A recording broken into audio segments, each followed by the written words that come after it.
The federal opposition has laid out its framework of what should be examined as part of a potential royal commission into anti-Semitism. For more, I'm joined by Liberal Senator and Shadow Assistant Minister for Stronger Families and Stronger Communities, Leah Blyth.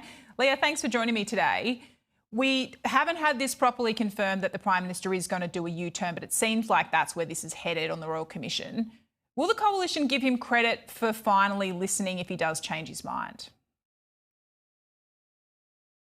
I think the Prime Minister has been, pretty negligent in his action over the last 2 years in relation to anti-Semitism in Australia. Of course, the Coalition would welcome action from the Prime Minister and his government.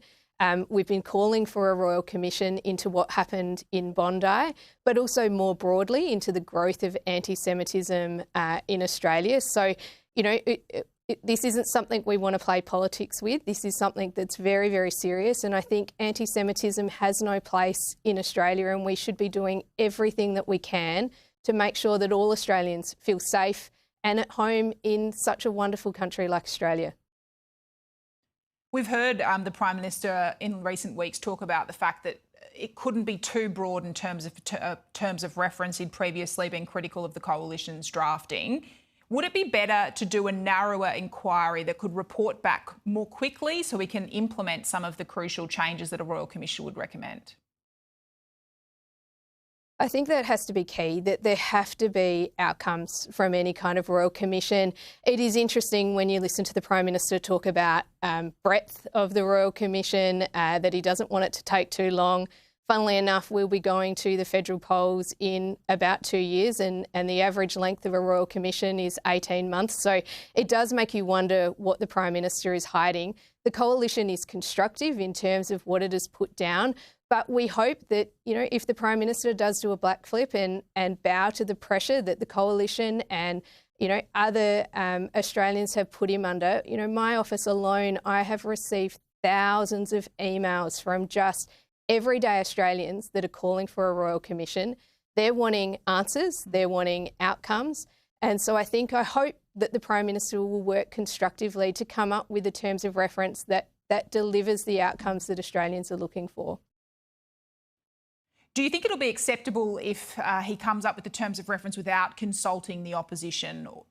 Would that be something the Coalition would be satisfied with? I think any kind of Royal Commission into something of this nature should have bipartisan support. So I hope that the Prime Minister goes into it and looks for input from the Coalition.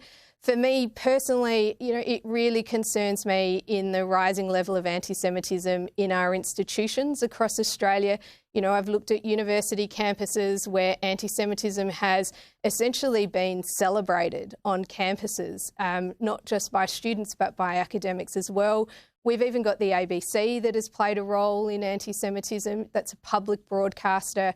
I'd want to be looking at why our institutions in Australia seem to have such a problem with making a moral decision when it comes to stamping out anti-Semitism. So I would hope to see that anything in a Royal Commission will be broad enough to look at exactly what we're teaching, not just university students, but children in Australia, so that this is something that has been ingrained now in our institutions, which is clearly unacceptable. And we've seen the loss of 15 innocent lives in Bondi. That hasn't happened in isolation. That's happened with years of neglect and ignoring. We have a Prime Minister who sided with the terrorist organisation Hamas instead of siding with our ally and friend in Israel. So the Royal Commission will need to look at all of those things, in my view.